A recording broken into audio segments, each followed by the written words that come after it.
L'Agence de développement suisse pour l'invitation et l'OCDE de nous héberger aujourd'hui. Parler des femmes, j'adore parler des femmes quand il y a des hommes dans la salle.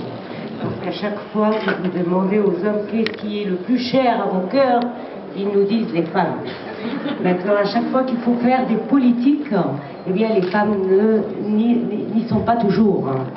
Et si à travers le monde on fait un bilan, on voit que, eh bien, si vous voulez savoir et connaître le sexe de la pauvreté, il est féminin. Si vous voulez connaître le sexe de l'analphabétisme à travers le monde, il est féminin. Si vous voulez connaître le sexe de l'exclusion à travers le monde, il est féminin.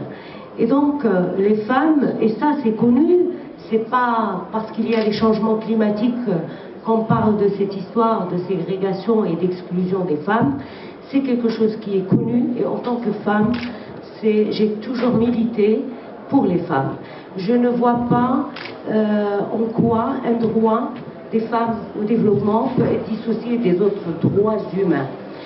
Au début de cette année, mesdames et messieurs, nous avons été à New York et nous avons tous approuvé les objectifs de développement durable.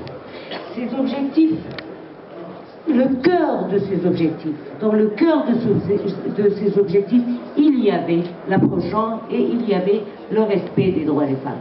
Le droit à l'éducation, le droit à l'accès à l'eau potable, le droit au développement, le droit à la santé, la gender issue, l'égalité des genres, c'est ça ce que nous avons approuvé en tant qu'État à New York. Alors aujourd'hui, je me dis, est-ce que les pays qui ont ratifié les objectifs de développement durable n'ont pas pris conscience, quand ils ratifiaient ces objectifs, qu'on parlait d'égalité des genres? Alors aujourd'hui, pourquoi ça pose un problème? Pourquoi ça pose un problème qu'au niveau des textes de négociation, on se démène pour passer la pression au niveau des textes de négociation? Désolée Madame la Présidente, je ne réponds pas tout de suite à votre question, mais je pense qu'il est extrêmement important. Et je rejoins ma collègue, Madame la Ministre des Droits des Femmes en France, pour dire qu'il faut remonter au niveau des ministres et au niveau des négociateurs. Il faut faire des séances de travail avec eux pour leur expliquer qu'en Afrique et chez les peuples autochtones, eh bien c'est 40% de la force d'emploi qui est occupée par les femmes, qui ne possèdent que 1% des ressources et des richesses des terres qu'elles travaillent. Que ce sont les femmes qui cuisinent et qui chauffent à partir de la tourbe et à partir du bois de feu et qui ont des impacts sanitaires au niveau de l'Afrique. Sur les 750 millions de personnes qui n'ont pas accès à l'énergie, celles qui récoltent les impacts sanitaires en Afrique, ce sont les femmes. Ce sont les femmes qui travaillent les terres et qui contribuent à l'économie de nos pays. Et ce sont les femmes et les jeunes filles qui dépensent chaque jour 1 400 000 heures pour aller chercher de l'eau et ne pas envoyer les jeunes filles à l'école alors qu'on parle de droit d'accès à l'eau potable. Et donc aujourd'hui, ce sont les femmes, 80% des sinistrés des impacts des changements climatiques à cause des catastrophes naturelles sont des femmes. Alors aujourd'hui, qu'on ne vienne pas nous dire, oui, les changements climatiques et l'accord c'est pour tout le monde. On veut bien, il est pour tout le monde. Mais mesdames et messieurs les ministres, appelez vos négociateurs, faites du lobbying auprès des États qui résistent. Il faut que tout le monde comprenne que justement, on veut un accord inclusif pour tout le monde, y compris les femmes. Voilà. Alors pour le Maroc, Madame la Présidente, nous avons un leadership qui est exceptionnel, qui est notre roi, et pour qui l'approche genre est dans son cœur, et qui a donné l'exemple à travers la princesse Laila Selma qui est sa femme, parce qu'il est d'usage dans nos communautés et dans nos leaderships, dans notre royauté, que la femme du roi n'apparaisse pas.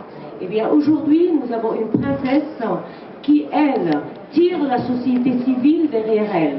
Et il donne l'exemple en instaurant la Moudouana. Et il a été derrière le changement. On appelait ça le code de la femme. Quand Sa Majesté le Roi est venu, il a dit, c'est pas une histoire de femme, c'est une histoire de société. On n'est pas là pour discuter des histoires qui nous concernent, mesdames. Nous sommes là pour discuter de ce qu'on veut faire du monde de demain. Est-ce qu'on veut un monde équilibré? Et je dis toujours aux hommes, et j'ai grandi dans une famille de 9 garçons, unique fille, je dis toujours aux hommes, imaginez votre ville sans femmes, votre village sans femmes et votre maison sans femmes. Comme nous les femmes, on ne peut pas imaginer de construire notre monde, notre ville sans les hommes. On est différents, on a des perceptions différentes du développement et ce n'est qu'ensemble qu'on peut faire mieux pour avoir un développement meilleur et un monde meilleur. Et donc rien ne peut être fait sans les femmes. Bon, les hommes, on n'est pas plus intelligentes, mais on est indispensable pour que la vue soit entière, pour que, ensemble, hommes et femmes, ayons le 180 degrés de vue et de prisme. Et c'est ma philosophie. Je dis toujours que je ne suis pas féministe, je suis pour une société juste entre les hommes et les femmes, parce que c'est ensemble qu'on peut construire cette société juste, et c'est ce qu'on essaye de faire au Maroc à travers les différentes lois, à travers la Moudouana.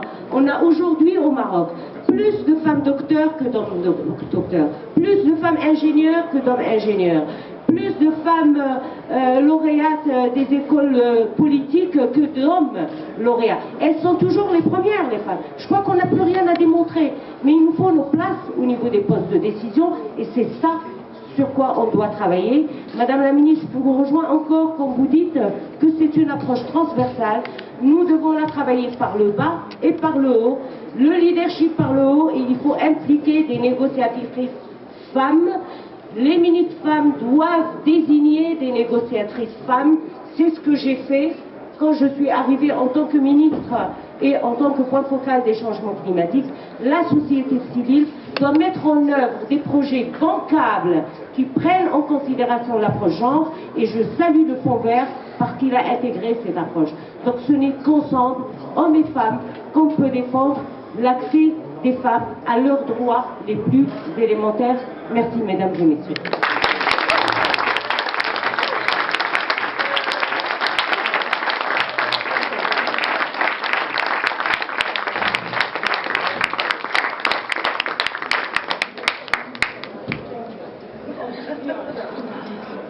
Thank you very much, and I realise the Minister will have to leave early, but thank you for that rousing call to all of us. I will now ask Tilmiza Hussain